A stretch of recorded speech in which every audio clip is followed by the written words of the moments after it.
Bringing you the latest news from Bucks County, this is the Courier Times Update with Rachel Cannell. This Courier Times Update is brought to you by St. Mary Medical Center in Langhorne, PA. It's your health, expect more. Good afternoon, everyone. I'm Alex Finney reporting from the Courier Times newsroom with your news update on this Wednesday, June 26th. A jealous husband who sent a Bensalem police detective more than 75 threatening text messages over 24 hours has been arrested and charged with stalking and related offenses in connection with the incident that began on Saturday. The unidentified detective received a voicemail message from a woman who claimed she worked in the dental office where he is a patient. She said she knew he was a police officer and wanted his advice on some marital issues. The detective then began receiving harassing phone calls and texts from the woman's husband, who police identified as William Tallarico, who mistakenly believed the two were having a relationship. The threats included texts that showed pictures of handguns, a muscular bodybuilder with Tallarico's face superimposed onto it, and continuing death threats. Bensalem police said all of this came even after the officer identified himself as a detective. Tallarico was arraigned on Tuesday morning on stalking, harassment, and terroristic threat charges. He was sent to Bucks County Prison on a $250,000 bail. And our reporter Joe Chavalia has more on this story at buckscountycouriertimes.com. Volunteers for the nonprofit Advocates for the Homeless and Those in Need had just begun work on a new storage center for the shelter in Middletown when vandals attacked the site, destroying building materials and causing thousands of dollars worth of damage. Cinder blocks were smashed, metal wires strewn about, and concrete flooring littered the site.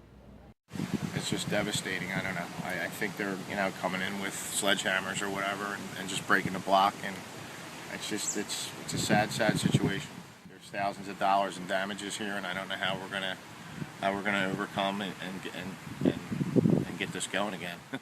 The construction site lies in a secluded area, and officials are unsure when the vandalism actually occurred. Crews worked for hours on the project in the summer heat before discovering the devastation on Tuesday, and it had taken a big effort to even raise enough money to begin the project. It is still unclear how much it will cost to replace the building materials and begin construction again.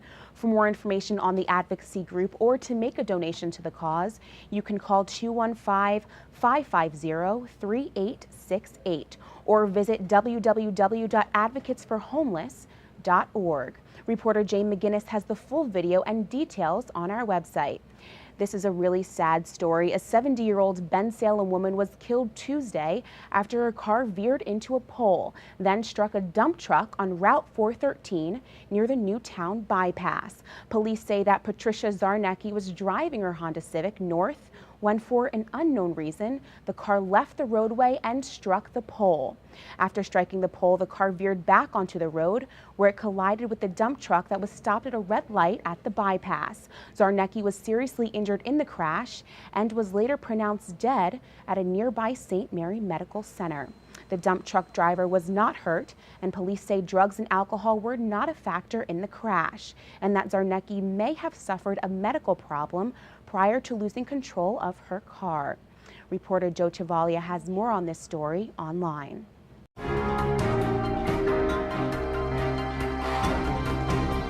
For your Bucks County forecast. In this heat, you'll want to make sure that you stay hydrated all the time, and it's going to be hot today with a high around 92 degrees. We may see some showers and thunderstorms today after 2 p.m.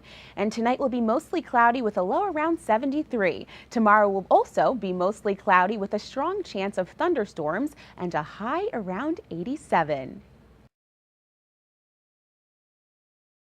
Summer is here, which means bring on the fun. After months of planning, St. Michael's began its 59th fair Tuesday night, complete with an LED lit Ferris wheel. The fun has arrived. St. Michael's the Archangel Church in Tullytown opened their annual fair today. This one marks their 59th to date. By 8 o'clock, you usually came and move in this place. Known for their delicious food and record crowds, last year seeing over 50,000 people. They will also be lighting up the sky this year through July 7th. Their LED lit Dutch wheel is the first of its kind on the East Coast. Reithofer invested $180,000 to re-outfit the Dutch wheel with LED lights, and it took all winter to do it. There's 17 different colors, and it's a 23-minute light show. Sheets of tickets will be sold at the fairgrounds for $15, and wristband nights are held Tuesdays and Thursdays, which will allow people to buy a $25 wristband to ride all the rides they want. The fair, which began in 1954, continues through July 7th at 6 Levittown Parkway in Tullytown. You can watch my full video and get more information about the fair at buckscountycouriertimes.com.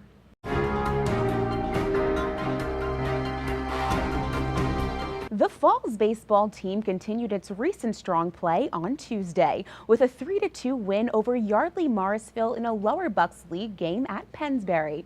The win was Falls' 6th in a row and also ended the River Sharks' 9-game win streak, helping Falls to improve to 10-1-2 on the season.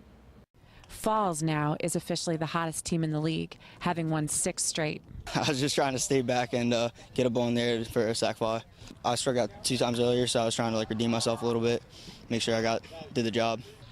I think the experience of this team has been the biggest factor. I mean, these guys have been together for 3 years. I think we've talked about it before. They're ready to play baseball. They've been through the grind before. It's a big piece of the puzzle. I think more importantly, they believe that they're going to get that run. It has a little bit to do with us and the coaches on the bench, but more importantly, they believe. You can see Jen Wielgus' full video and correspondent Kim Slavin's recap of Tuesday's game on our website. When the Philadelphia Flyers signed goaltender Ilya Bryzgalov to a 9-year, $51 million contract 2 seasons ago, they were hoping to shore up their goalkeeper position for the foreseeable future. Well, after a rocky season which saw the Flyers fail to make the playoffs for the first time since the 2006-2007 season, the team announced on Tuesday that it exercised a compliance buyout on the remainder of Bryzgalov's contract, effectively ending his tenure with the team.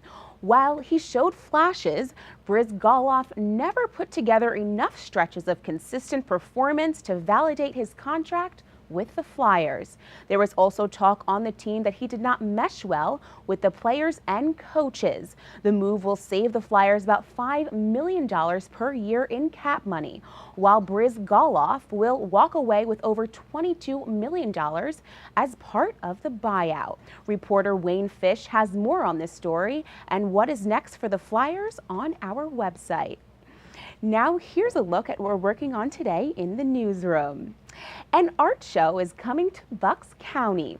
Pennsbury's 2013 graduates will show off their work to the public Friday evening in Lambertville. Our reporter Joan Hellier is working on that story.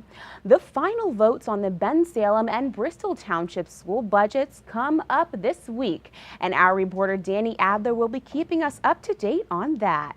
The Pearl S. Buck House is celebrating its grand reopening today. It has taken 8 years to restore the historic home and grounds. The work includes new donor recognition signs, garden walks, and a self-guided tour. Phillies pitcher Jamie Moyer is expected to attend. Correspondent Ann Friedman is working on that story.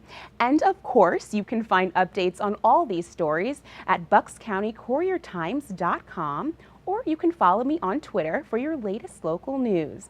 I'm Alex Finney. Thanks for watching, everyone, and make it a great Wednesday.